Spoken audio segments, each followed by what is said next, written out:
सिख धर्म। सिख धर्म दुनिया के सबसे युवा धर्मों में से एक है और इसकी स्थापना 500 साल पहले 1469 में पंजाब, उत्तर भारत में गुरु नानक देव जी के द्वारा एक आध्यात्मिक रहस्योद्घाटन के जवाब में की गई थी। नानक और उनके 9 उत्तराधिकारियों को गुरु के रूप में जाना जाता है, जो कि आध्यात्मिक मार्गदर्शक या शिक्षक के लिए एक शब्द है। तो आइए अब हम और जानते हैं सिख धर्म और उसकी स्थापना के बारे में, जो कि है the origin of Sikhism. Sikh धर्म की स्थापना प्रथम सिख गुरु नानक के द्वारा 15वीं सदी यानी कि 15th सेंचुरी में भारत के पंजाब क्षेत्र में आगाज हुआ। इसकी धार्मिक परंपराओं को गुरु गोबिंद सिंह ने वैसाखी वाले दिन 13 अप्रैल 1699 के दिन अंतिम रूप दिया। विभिन्न धर्मों, जातियों, क्षेत्रों, हिंदुस्तान, भारतवर्ष के सुदूर स्थानों से जो लोग हैं, उन्होंने सिख गुरुओं की दीक्षा ग्रहण कर खालसा पंथ को सजाया। 5 प्यारों ने फिर गुरु गोबिंद सिंह को अमृत देकर खालसे में शामिल कर लिया। इस ऐतिहासिक घटना ने सिख धर्म के तकरीबन 300 साल इतिहास को तरतीब किया। सिख धर्म का ओरिजिन पंजाब का इतिहास और दक्षिण एशिया, मौजूदा पाकिस्तान और भारत के 16वीं सदी यानी कि 16th सेंचुरी के सामाजिक राजनीतिक माहौल से बहुत मिलता जुलता है। साउथ एशिया पर मुगलिया सल्तनत के दौरान, जो कि 1556 से 1707 यानी कि औरंगज़ेब की मौत तक चली, लोगों के मानवाधिकार यानी कि ह्यूमन राइट्स की हिफाजत हेतु सिखों के संघर्ष उस समय की हुकूमत से थे। इस कारण से सिख गुरुओं ने मुगलों के हाथों बलिदान दिया। इस क्रम के दौरान मुगलों के खिलाफ सिखों का फौजीकरण हुआ।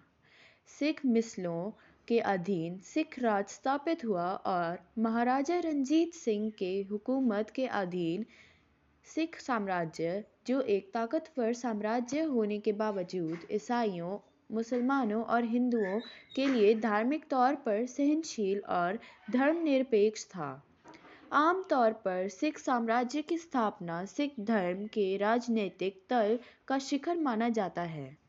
इस समय पर ही सिख साम्राज्य में कश्मीर, लद्दाख और पेशावर शामिल हुए थे। हरि सिंह नलवा खालसा फौज का मुख्य जनरल था, जिसने खालसा पंथ को लीडरशिप करते हुए खैबर पख्तूनख्वा, सेपार, खैबर पास पर फतह हासिल करके सिख साम्राज्य की सरहद का विस्तार किया। धर्मनिरपेक्ष सिख साम्राज्य के प्रबंध के दौरान फौजी, आर्थिक और सरकारी सुधार हुए थे। 1947 यानी कि 1947 में जब पंजाब का बंटवारा की तरफ बढ़ रहे महीनों के दौरान पंजाब में सिखों और मुसलमानों के दरमियान तनाव का माहौल था, जिसने पश्चिम पंजाब के सिखों और हिंदुओं को दूसरी ओर पूर्व पंजाब के मुसलमानों का प्रवास संघर्ष में बनाया। तो आइए अब बढ़ते हैं सिख धर्म का कालक्रम की ओर। 15 अप्रैल 1469 को नानका साहब में गुरु नानक का जन्म। परंपरा के अनुसार गुरु नानक को सिख धर्म का संस्थापक माना जाता है। इससे पहले 13वीं सदी के प्रारंभ से ही पंजाब में मुस्लिम राज्य की स्थापना हो गई थी। मुस्लिम शासकों ने मुसलमानों को उचित स्थान एवं अन्य धर्मों को नागरिकों को दूसरे दर्जे का स्थान दिया और प्रताड़ित किया। दिल्ली सल्तनत की मजहबी कट्टरता की नीति से संघर्ष प्रारंभ हुआ। सिख धर्म पहले भक्ति प्रधान था, जिसके कारण इन्हें बहुत टॉर्चर किया गया। षष्ठम गुरु जी ने अपने पिता पांचवें गुरु श्री गुरु अर्जन देव जी के मुगलिया शासन जहांगीर के द्वारा शहादत के उपरांत सिख पंथ को मार्शल रूप दिया और मीरी पीरी नाम से 2 तलवारें पहनी। इसके उपरांत सभी सिख गुरु एवं सब सिख जो हिंदू परिवारों से आते हैं स्वयं को संत सिपाही के रूप में पारंगत करने लगे।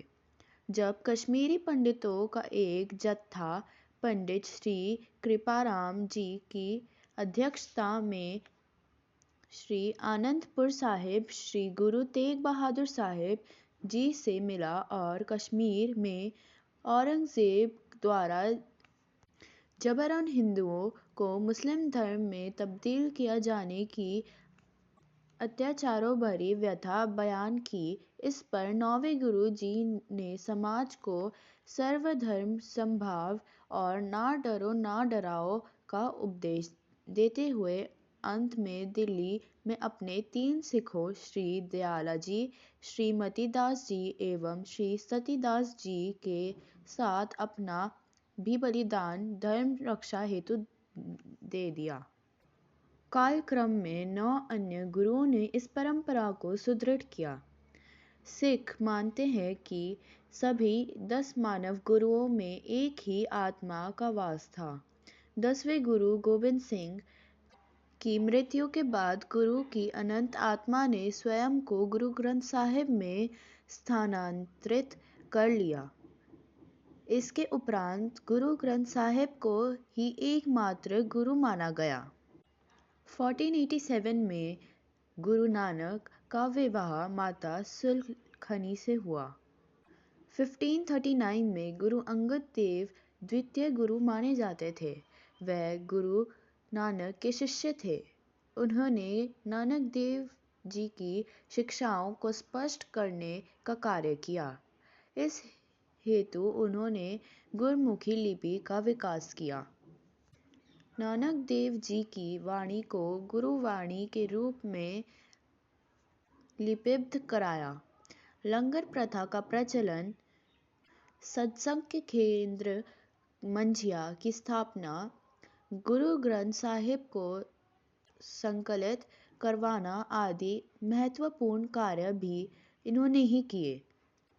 1552 ईस्वी यानी कि 1552 में गुरु अंगद देव जी की मृत्यु हो गई। गुरु अंगद देव जी की मृत्यु के बाद उनके शिष्य अमरदास को तीसरा गुरु बनाया गया। उन्होंने लंगर प्रथा, मंजी प्रथा को कठोरता से लागू किया तथा बैसाखी का त्योहार मनाया। 1574 में गुरु रामदास सिखों के चौथे गुरु बने। अकबर ने इन्हें 500 बीघा जमीन प्रदान की जहां इन्होंने एक नगर बसाया जिसे रामदासपुर कहा गया। यही बाद में अमृतसर के नाम से प्रसिद्ध हुआ। रामदास ने अपने पुत्र अर्जुन को अपना उत्तराधिकारी बनाया। 1581 में गुरु अर्जन देव 5वें गुरु बने। उन्होंने अमृतसर को सिखों की राजधानी के रूप में स्थापित किया और आदि ग्रंथ का संकलन किया। इन्हें सच्चा बादशाह भी कहा गया। इन्होंने रामदासपुर में अमृतसर एवं संतोषसर नामक 2 तालाब बनवाए। अमृतसर तालाब के मध्य में 1589 में हरमंदिर साहिब का निर्माण कराया। यही स्वर्ण मंदिर के नाम से प्रसिद्ध हुआ। अर्जुन देव ने बाद में 1595 में ब्यास नदी के तट पर एक अन्य नगर गोबिंदपुर बसाया। इन्होंने अनिवार्य आध्यात्मिक कर भी लेना शुरू किया। खुसरो को समर्थन देने के कारण जहांगीर ने 1606 में इन्हें मृत्यु दंड दे दिया। 1606 गुरु हरगोबिंद छठे गुरु बने। इन्होंने सिखों को लड़ाकू जाति के रूप में परिवर्तित करने का कार्य किया। अमृतसर नगर में 12 फुट ऊंचा अकाल तख्त का निर्माण कराया। इन्होंने अपने शिष्यों को मांसाहार की भी आज्ञा दी। जहांगीर ने इन्हें 2 वर्ष तक ग्वालियर के किले में कैद कर रखा। इन्होंने कश्मीर में कीरतपुर नामक नगर बसाया, वहीं इनकी मृत्यु भी हुई।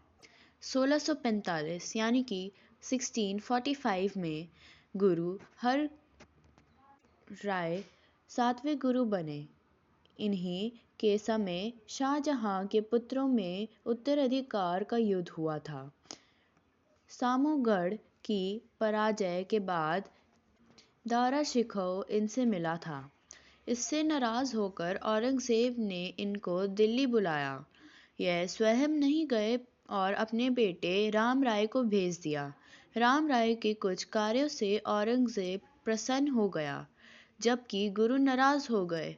इस कारण अपना उत्तराधिकारी राम राय को ना बनाकर अपने 6 वर्षीय बेटे हरिकिशन को बनाया। 1661 यानी कि 1661 में गुरु हरकिशन 8वें गुरु बने। अपने बड़े भाई राम राय से इनका विवाद हुआ। फलस्वरूप राम राय ने देहरादून में एक अलग गद्दी स्थापित कर ली।